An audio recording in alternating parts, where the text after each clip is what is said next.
Los sermones se están grabando y vale la pena escucharlos en la página de la iglesia, y damos un saludo a las personas que nos ven por video.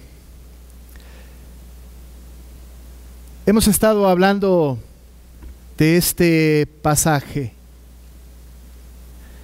Es un pasaje que nos ha llevado de la mano de lo general a lo particular. No queremos con esto decir de lo más importante a lo menos importante, todo es importante, pero ha dirigido nuestros pasos hacia lo que el apóstol quiere que nosotros podamos entender en la base doctrinal de la iglesia, ese fundamento importante, y nos va llevando de la mano con mucho cuidado para que también entendamos cuál es nuestra conducta, nuestra posición como creyentes, cómo debemos de conducirnos, cómo debemos de dirigirnos hacia lo que el Señor quiere de nosotros como iglesia. Hemos entendido la historicidad de la iglesia, del creyente. Podemos notar que nosotros somos salvos por gracia. Podemos entender la inclusión de los gentiles al pueblo de Dios cuando Pablo habla de esto. Hemos hablado de la unidad de la iglesia y, por cierto, también hemos hablado de que el Señor ha repartido dones a la iglesia para el perfeccionamiento de los santos y la edificación del cuerpo de Cristo. Pero recientemente, la semana pasada, empezamos a tratar un poco el tema práctico de la doctrina, al punto de que no solamente nos interesa saber la unidad de la iglesia, sino nos interesa también saber la pureza de la iglesia. Está bien que seamos unidos, está bien que seamos un cuerpo, está bien que seamos una unidad orgánica. Dijimos que una persona no hace iglesia, pero todos juntos hacemos iglesia y estamos unidos. No es esto tan importante sin la otra parte. Ahora que nosotros entendemos que somos iglesia y que debemos estar unidos, ahora Pablo da un paso más y nos lleva a la reflexión de cómo debe ser nuestra conducta en la iglesia unida. Así que habla de la pureza de la iglesia. Y tenemos que caminar hacia allá en el pensamiento del apóstol e irnos de la mano de él para que podamos entender esto que Pablo nos habla acerca de la santidad de la iglesia. Ahora ha hablado en conjunto, pero ahora habla en lo particular. Estos textos, desde la semana pasada y ahora también, la unidad de la iglesia es importante, pero ahora va a hablar de cada individuo, pero va a hablar de cada individuo, de cada uno de nosotros, de cada creyente, en función de toda la iglesia. De tal manera que cualquiera de estas cualidades o mandatos que la palabra dice a través de Pablo, no pueden ser hechos en la soledad, sino que tienen que estar en función de la iglesia. Así que si dice el apóstol que si mentimos no mintamos más, o que si hurtábamos no hurtemos más, o que no nos enojemos unos con otros, o que ninguna palabra corrompida salga de nuestra boca, siempre antepone o pone más bien a la iglesia en la unidad y dice esta es la conducta que debemos de tener unos a otros. Por supuesto, el mundo tiene esta consigna también, porque la ley moral de Dios está grabada en el corazón de todos los hombres. Todos los hombres en el mundo saben que mentir, saben que robar, saben también que decir palabras corrompidas, saben también que todas estas cosas, la gritería, por ejemplo, la ira, el enojo, y todas estas cosas son desagradables, son incluso de sentido común, pero es la palabra de Dios grabada en el corazón de todas las personas. Pero para nosotros es mandato, para nosotros es tarea, así que debemos analizarlo en este contexto. Pablo ha hablado acerca de que nos debemos de quitar la ropa, despojarnos de la vieja humanidad, del viejo hombre, y ha dicho que nos tenemos que vestir con la nueva humanidad, con el nuevo hombre. Así que entonces nosotros tenemos que buscar vestirnos del nuevo hombre. Ya nos quitamos aquel viejo hombre, no nos debemos conducir como los otros gentiles, ahora nos tenemos que vestir con una nueva vestimenta. Y entonces el apóstol ahora va a dar asuntos prácticos, concretos, de cuál es esa nueva vestimenta. ¿Qué es lo que debe de conformar mi nueva vestimenta? Así que entonces va a tocar algunos puntos que son importantes, que es la lista que acabamos ahora nosotros de leer. La conducta del creyente va a determinar la vestimenta del creyente. Y decíamos, así como te vistes, así es como actúas. Y si nos vestimos de la nueva humanidad, del nuevo hombre, y nos hemos despojado del otro, entonces nuestra conducta, pues, por supuesto, debe cambiar. Un evangelio que se predica solo de amor, solo de promesas, solo de vida eterna, que es un evangelio que está bien, es incompleto si no hay demanda para el pueblo respecto de cómo debe de ser conducido el creyente. Un creyente que anhela la vida eterna y que está confiando en que es salvo, pero su conducta es reprobable, no ha entendido el evangelio. Por eso Pablo va a hablar de estas cosas que son importantes en la conducta del creyente. Así que entonces estos domingos han sido de una exigencia importante respecto de cómo debe de ser la conducta de la iglesia. A muchos de nosotros nos vendrá muy bien esta palabra, seguramente estamos cayendo en alguno de estos errores. Otros dirán, sí caigo en esto, pero no me importa. Otros dirán, bueno, caigo en esto y voy a tratar de corregir. Cualquiera que sea la actitud, de todas maneras tenemos que entender que la palabra es inspirada por el Señor y Él dirige nuestra atención hacia cómo debe de ser la conducta del creyente. Así pues, Pablo terminó la idea, el domingo pasado hablábamos de esto, de que el hombre tiene que ser vestido con el nuevo ropaje. Dice, vestidos del nuevo hombre. ¿Pero cómo? Por lo cual, dice el apóstol en el verso 25, por lo cual es una cláusula importante, es causal.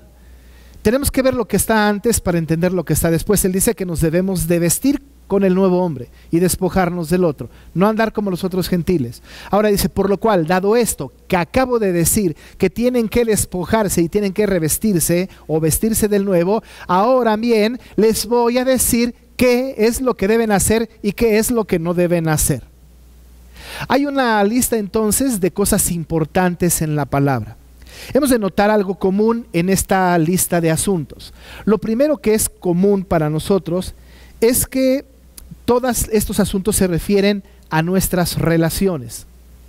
Mentir, hurtar, palabras corrompidas, todo esto, enojarse, todo esto tiene que ver con nuestras relaciones. Pero insisto, las relaciones entre los creyentes. Recuerden que la carta está escrita a la iglesia. Estas son instrucciones para la iglesia. No le está hablando a gente que no es de la iglesia. Es para nosotros que ya somos salvos. Aquí hay instrucciones precisas para nosotros y nos está diciendo a nosotros. Y a nosotros nos habla, entonces tiene que ver con toda la iglesia. Lo segundo que es importante notar y que es muy vital señalar es que la exigencia de ser santos no es para ser santos de manera aislada, porque varias veces repite unos con otros, para ser edificación de otros, para que sea gracia para otros, de tal manera que esta relación con los otros es fundamental. Una persona no puede ser santa y apartada de la iglesia. Nosotros diríamos, bueno, yo soy salvo, el Señor me ha perdonado mis pecados, estoy apartado ya para el Señor, estoy en casa, no hago ningún mal a nadie, no hago nada, no miento a nadie, no hurto a nadie, no digo groserías, etcétera, en la soledad de mi casa. Qué bueno que lo hace, pero esto no es lo que está diciendo el apóstol. El apóstol Pablo pone estas cosas en función de las relaciones.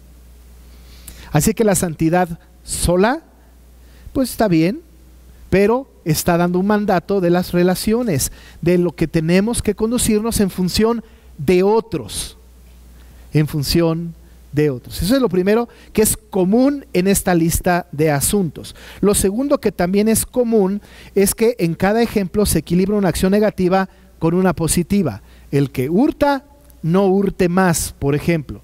El que mienta, pues, siguiendo ese lenguaje, no mienta más. Ninguna palabra corrompida salga de vuestra boca, sino, y entonces se equilibra. Entonces hay un contraste entre las cosas negativas y las cosas positivas. Hay que notarlo. Y lo tercero, que es común en todo esto, es que en cada mandamiento está implícita una relación teológica. Nosotros seríamos muy irresponsables si hiciéramos un sermón moralista. El púlpito no es para hablar de la moral, aunque la moral es importante. Pudiésemos sacar una lista increíble de todos los conceptos de la mentira y hablar de la mentira y del robo, a partir de lo que diga la sociología o a partir de lo que diga la psicología o el mundo en general, y a darle un matiz muy moral, pero no se trata de esto. Se trata de entender el contexto del libro, de la palabra, de lo que está diciendo allá, y Pablo pone asuntos teológicos importantes para que no hagamos, o para que sí hagamos lo que nos recomienda. Y la comunión unos con otros es importante, y perdonarnos unos a otros es importante, y ser edificación unos con otros es importante. Así que no solamente tiene un énfasis en la moral, sino que además hay un gran énfasis en lo doctrinal. Hemos de decir que lo doctrinal y lo práctico, ortodoxia y praxis, deben ir de la mano. Ninguna persona que se precie de ser creyente puede tener una conducta sin doctrina. La conducta sin doctrina no es una conducta cristiana, aunque se puede parecer, pero una conducta que viene de una buena doctrina es una buena conducta. La aplicación de la buena doctrina es la buena conducta.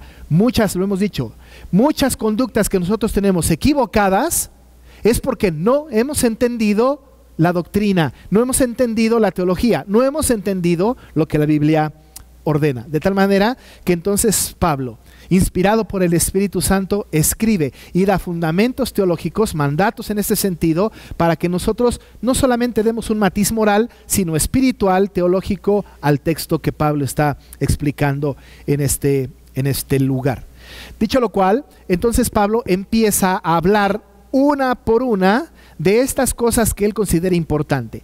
No es una lista completa, no es la lista de pecados completos que tienen que ser reparados, es a lo que él le pone más importancia. Debemos también decir que estos asuntos son asuntos que estaban sucediendo dentro de la iglesia: la mentira, el hurto, el enojarse, y además enojarse en gran medida, el que salgan palabras corrompidas de la boca. Todas estas cosas, incluyendo también la amargura, el enojo, la ira, la gritería, la malicia y la maledicencia, eran cosas que estaban sucediendo en la iglesia de aquella época. Nosotros diríamos, bueno, Pablo le habló a esa iglesia tan imperfecta, no tiene que hablarnos a nosotros en ese sentido, porque nosotros no tenemos ninguno de estos problemas. Pero la verdad de las cosas es que todas las iglesias de todos los tiempos tienen esta dificultad. Por eso entonces hay alcances hasta nuestra época en el mensaje del apóstol, para que nos pongamos nosotros la atención y veamos qué es lo que tenemos que hacer en la conducta de creyentes en Cristo. Dice Pablo, en primer lugar, dice: desechando la mentira, hablad verdad cada uno con su prójimo, porque somos miembros los unos de los otros. Desechando la mentira. La mentira es muy dañosa. El Señor sabe que somos propensos a mentir. Cuando estaba estudiando el texto, notaba yo que la mentira a la cual se refiere aquí tiene que ver con no decir la verdad, por supuesto, pero también tiene un énfasis al respecto de las corrientes que estaban en ese tiempo. No predicar el evangelio puro es una mentira. Hablar de un evangelio equivocado es una mentira. Decir, la Biblia dice, ayúdate que yo te ayudaré, es una mentira. Utilizar la Biblia para nuestro beneficio y aplicarle o darle aplicaciones que no están en la Biblia es una mentira. Pablo dice, desechen la mentira en ese contexto. Esas cosas equivocadas que les vienen enseñando, esas doctrinas erróneas, todo aquello que está siendo tradición en la iglesia, esas mentiras que están dentro de la iglesia, doctrinales y también conductuales, esas mentiras que nosotros decimos entre nosotros a veces, deséchenla. La mentira entonces era algo que estaba afectando a la iglesia de aquella época. Se estaban diciendo cosas equivocadas. Incluso puede llegarse al grado, y nosotros lo podemos ver hoy día, nosotros tenemos unas mentiras muy lindas, porque podemos decir, hermano, estoy orando por ti y nunca oro por él. Entonces sí o no. Ahora no podemos saber si lo hace o no, pero la verdad es que a veces lo hacemos. Dice un escritor que leí hace muchos años, él dijo, con mucho riesgo, el momento más mentiroso del culto es los himnos, los cantos, porque cantamos cosas tan preciosas que verdaderamente no hacemos. Y hoy me estaba fijando en la iglesia, cantábamos grande gozo, cuán hermoso. ¿Saben qué rostro tenía la iglesia? Pero cantaban con un gozo. Yo decía, ¿dónde está el gozo? Alguien dirá, es que es un gozo solemne. Está bien, pero en el rostro no se refleja el gozo. ¿No le parece que a veces cantamos y estamos mintiendo? Y no porque el canto sea mentiroso, el canto es precioso, doctrinalmente puro, pero de repente nosotros estamos haciendo cosas equivocadas. Cuando dice desechen la mentira, tiene que ver con esto, pero además también tiene que ver con las mentiras comunes y corrientes que nos decimos unos a otros. Él dice deséchenlo, desechen la mentira y hablen verdad cada uno con su prójimo. Evitar la mentira es de poca utilidad si no se persigue activamente la verdad. Uno puede decir, bueno, ya no voy a mentir, pero no es suficiente. No mentir está bien, pero deliberadamente decir la verdad es mejor. Aquí dice, no solamente no mientan, desechen la mentira, sino hay un mandato, hablen la verdad. Hablad la verdad. Y dice, cada uno con su prójimo.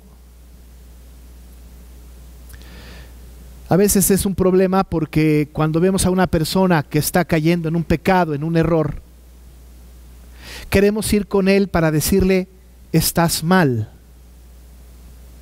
Si no le decimos a una persona que sabemos que está mal,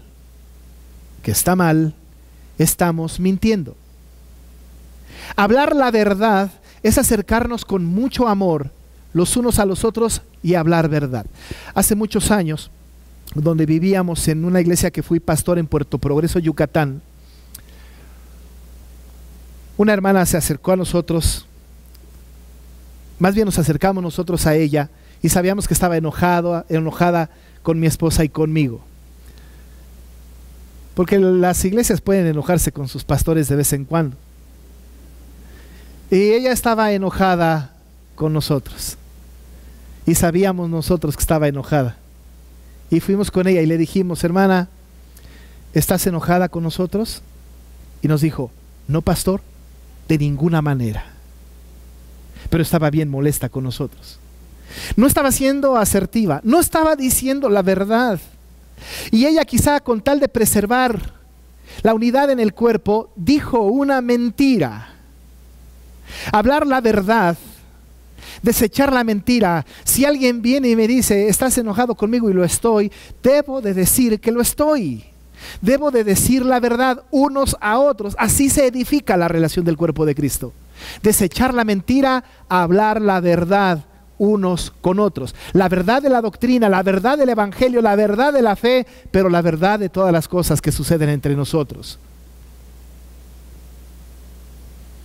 Hermano, me enteré que le caigo mal, ¿es cierto? No, me cae requete bien. Pero atrás decimos, ese hermano me cae requete mal. Cuando somos así, estamos cayendo en un problema y no nos estamos vistiendo de la nueva humanidad. Hemos de hacer, dice Pablo, desechar la mentira y hablar la verdad, dice el apóstol, cada uno con su prójimo, dice, porque somos miembros los unos de los otros. El cuerpo, hermano, no se puede engañar a la otra parte. El día de ayer, en la noche, después de un día intenso, regresábamos de una reunión de Pachuca, llegamos a mi casa y platicamos con los hijos y salí, me fui a mi cuarto, iba a ir a mi habitación y caí en las escaleras y me lastimé mi rodilla. Ahora la tengo un poco lastimada, se abrió, ya mi esposa la hizo de enfermera. Pues mire, me lastimé mi rodilla, pero mi rodilla no dijo, no le voy a decir al brazo que estoy dolido para que no se preocupe. Todo mi cuerpo estaba involucrado en el dolor. Hasta lo último de mi cuerpo, todos armónicamente estábamos adoloridos.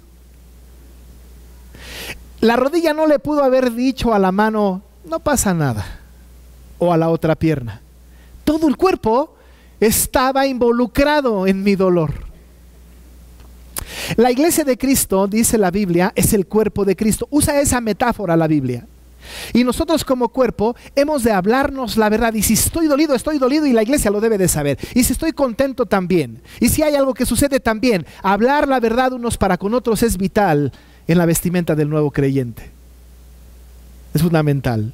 Dice Pablo entonces, desechen la mentira, hablen verdad cada uno con su prójimo. Pero añade, no solamente hablar verdad, sino que ahora también dice, airaos, pero no pequéis, no se ponga el sol sobre vuestro enojo, ni deis lugar al diablo. Pablo está diciendo, si se van a enojar, vean que su enojo sea correcto.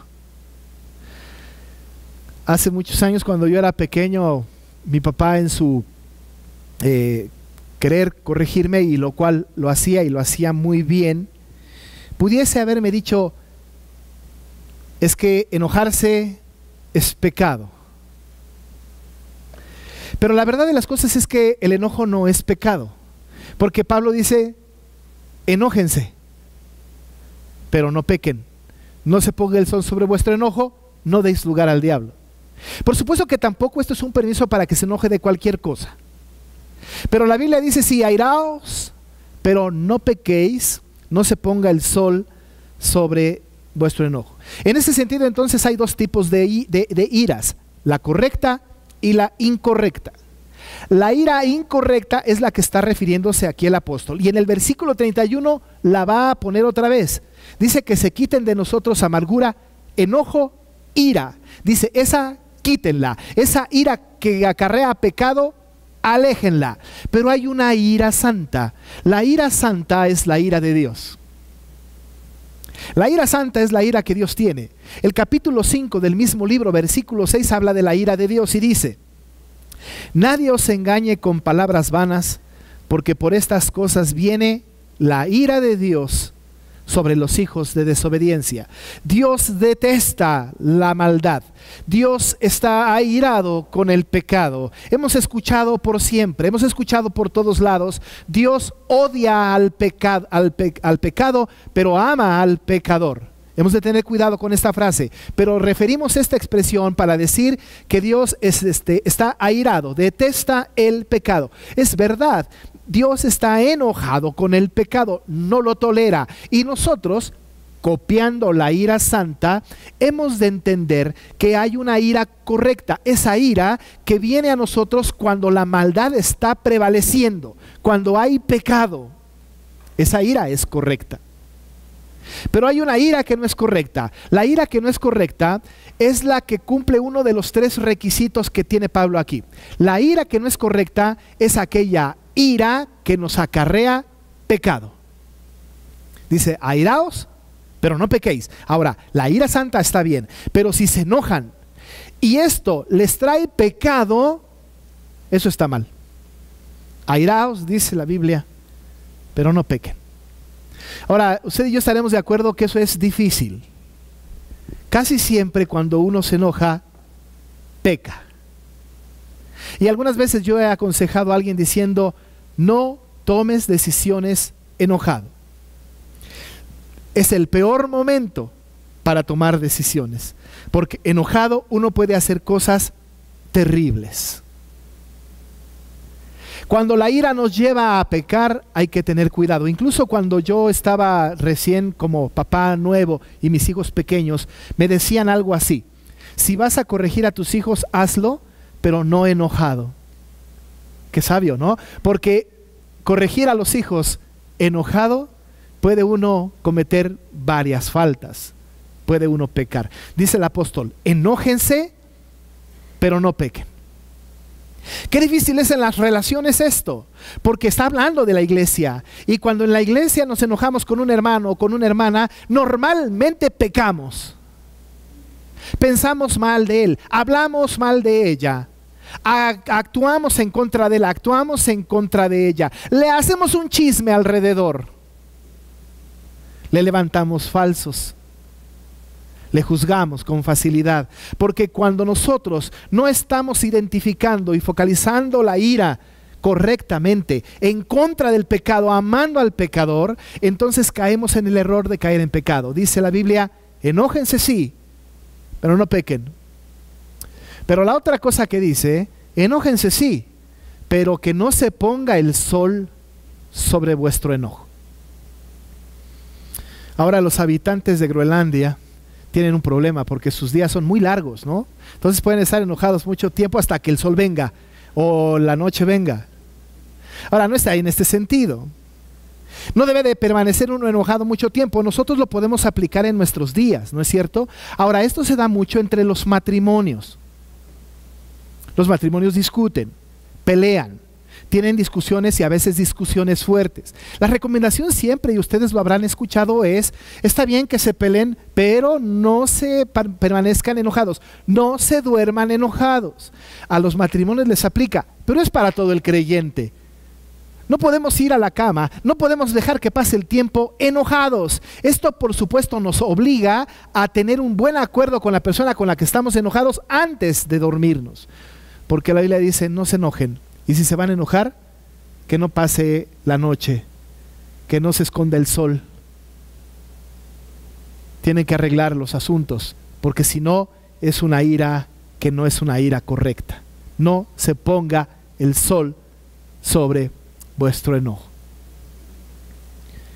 Yo sé que los matrimonios, los hijos, los padres en la familia se han dormido enojados. Yo no sé si usted puede conciliar el sueño, a mí me ha costado trabajo, pero ya lo voy practicando.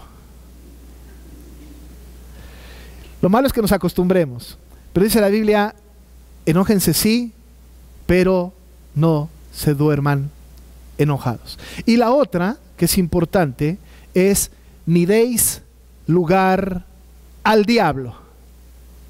El peor consejero en medio de una ira es Satanás.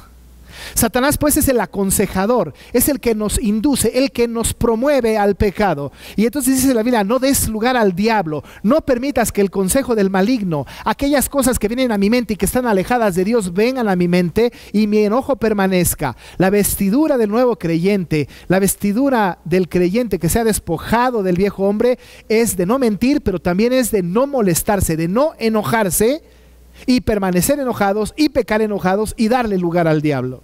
Usted sabrá mejor que nadie qué hacer para evitar estas cosas. Pero debemos de dejar de airarnos. Dice, airaos, pero no pequéis, lo debemos de dejar.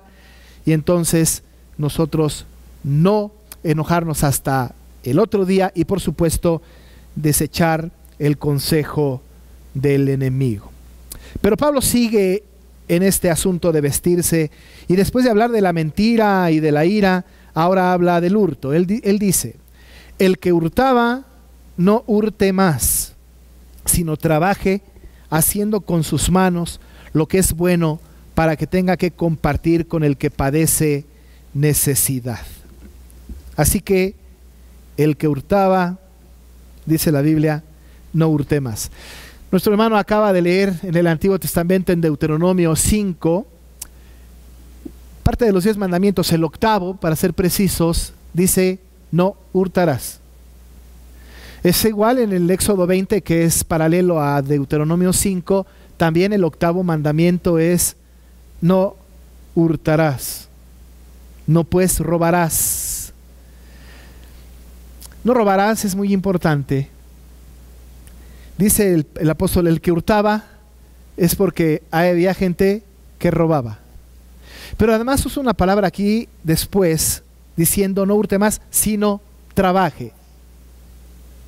Ahora, fíjense que a veces en las empresas hay una especie de hurto interesante, del patrón y del empleado.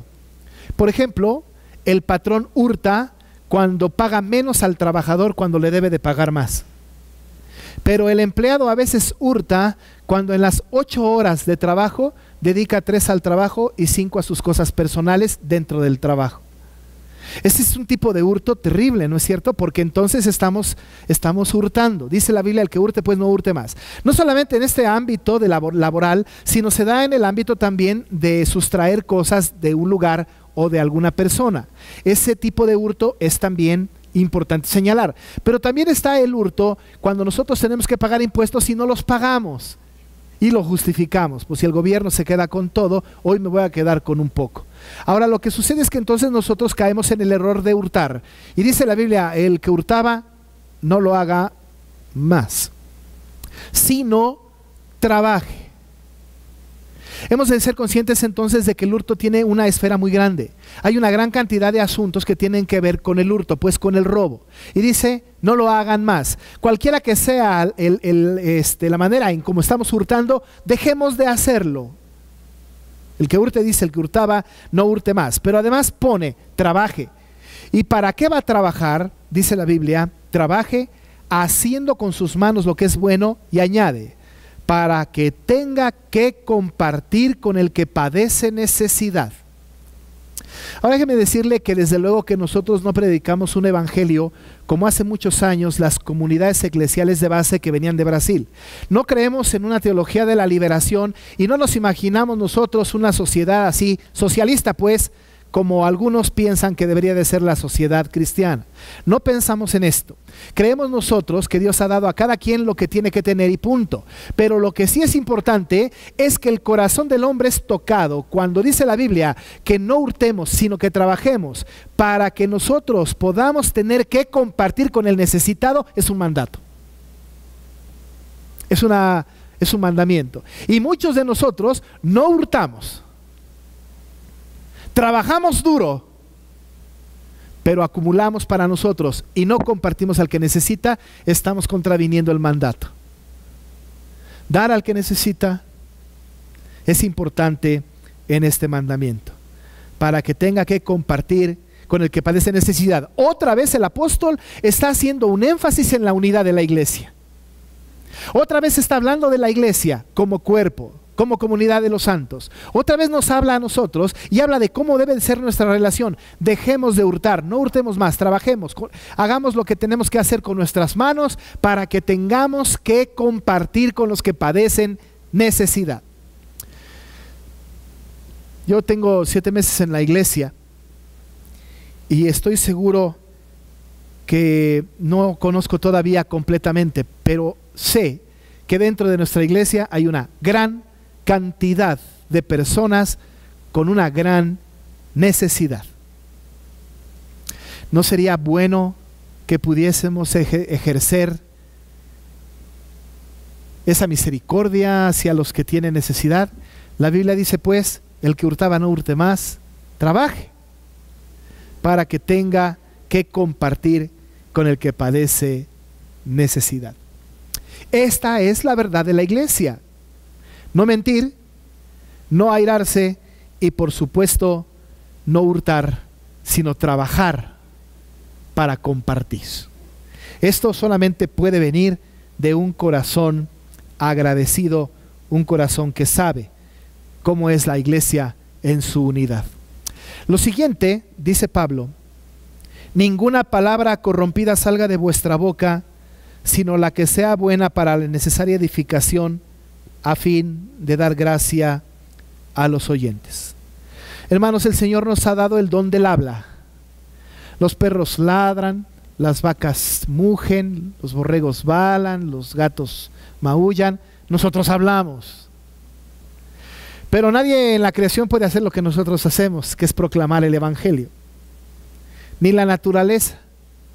Nosotros tenemos la capacidad de hablar y tenemos tal capacidad que a veces esa capacidad de hablar nos ha dado a nosotros licencia para decir cualquier cosa que salga de nuestra boca. Y por ahí hace muchos años alguien decía, antes de que pongas a funcionar la lengua, asegúrate que esté bien conectado el cerebro. Porque a veces decimos cosas que no son agradables. La palabra que usa Pablo es palabras corrompidas. La palabra corrompida en el original tiene que ver con la fruta o el árbol que se echan a perder. Cuando Pablo dice entonces que ninguna palabra corrompida salga de nuestra boca, tiene que ver entonces con que no sea echada a perder la palabra que sale de nuestra boca. Y muchas veces de nuestra boca salen palabras echadas a perder, palabras corrompidas, palabras que no edifican, palabras que lastiman. Nosotros somos capaces de decir estas cosas. Podemos usar la ironía, podemos ser sarcásticos, incluso hasta podemos usar palabras obscenas. Dice, no salga ninguna palabra corrompida, dice la palabra de Dios, de vuestra boca. El Señor fue más enfático en Mateo 12:34. Miren lo que dice, Mateo 12:34.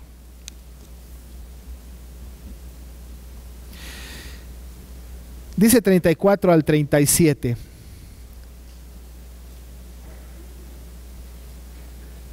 El Señor a los fariseos les dice: generación de víboras, ¿cómo podéis hablar lo bueno siendo malos?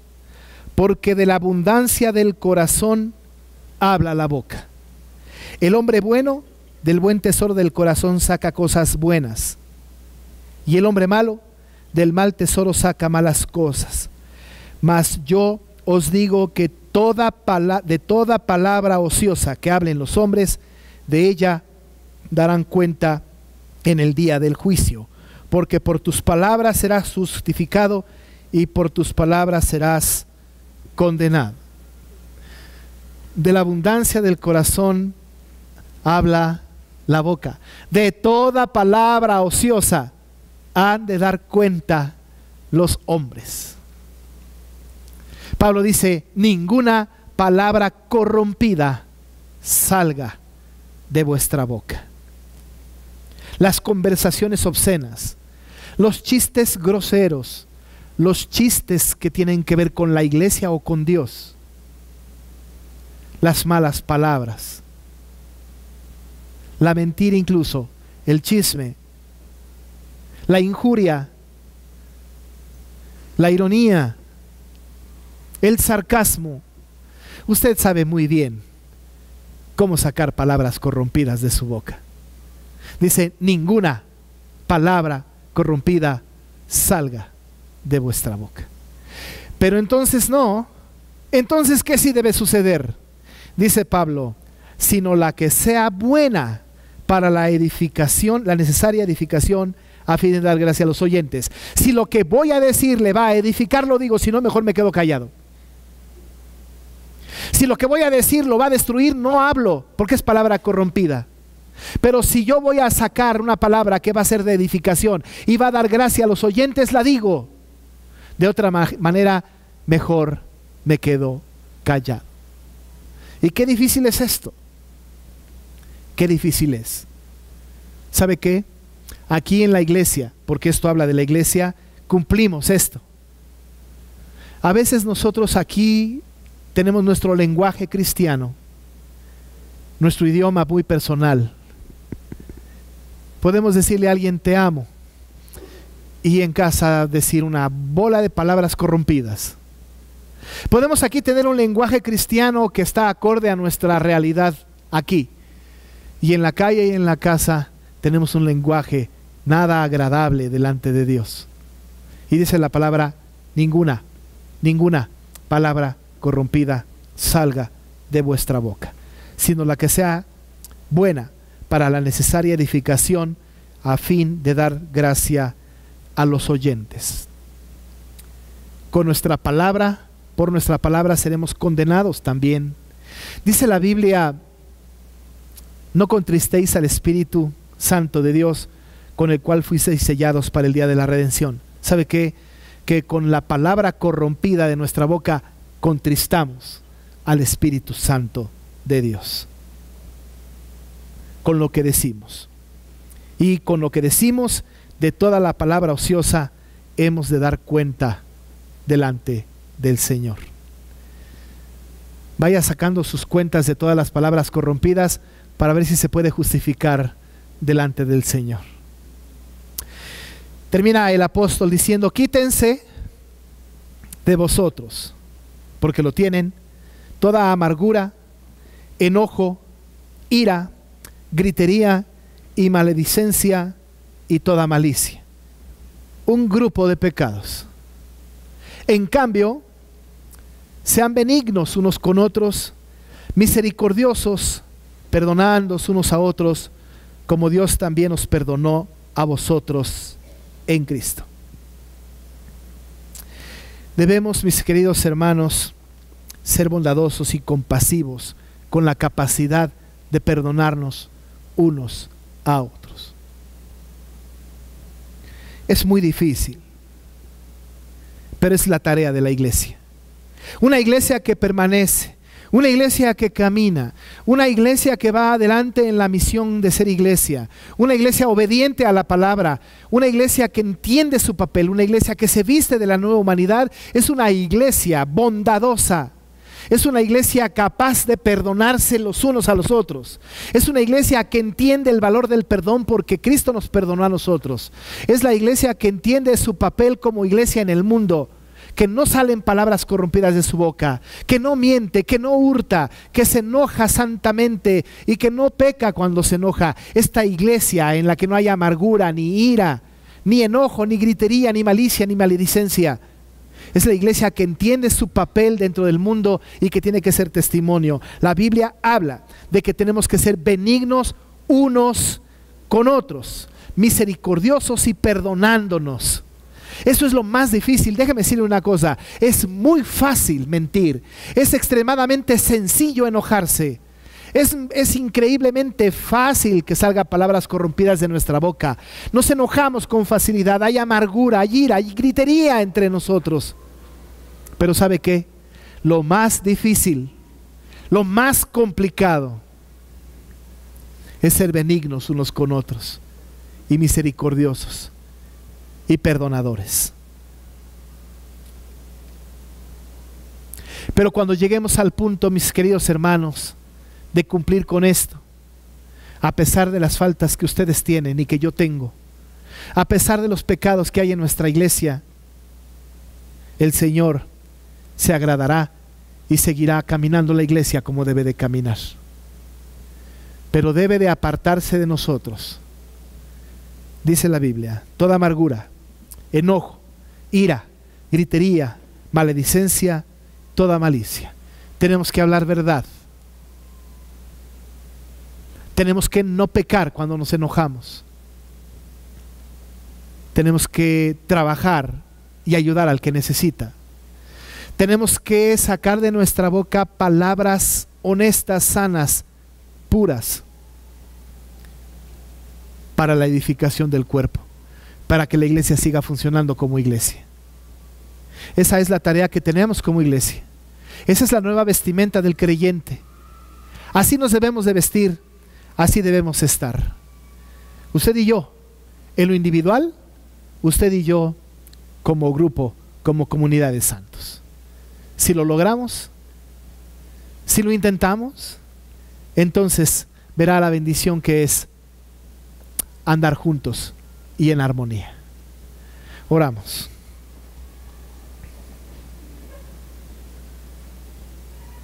Señor, somos una iglesia imperfecta. Y esta iglesia imperfecta es porque hay personas imperfectas.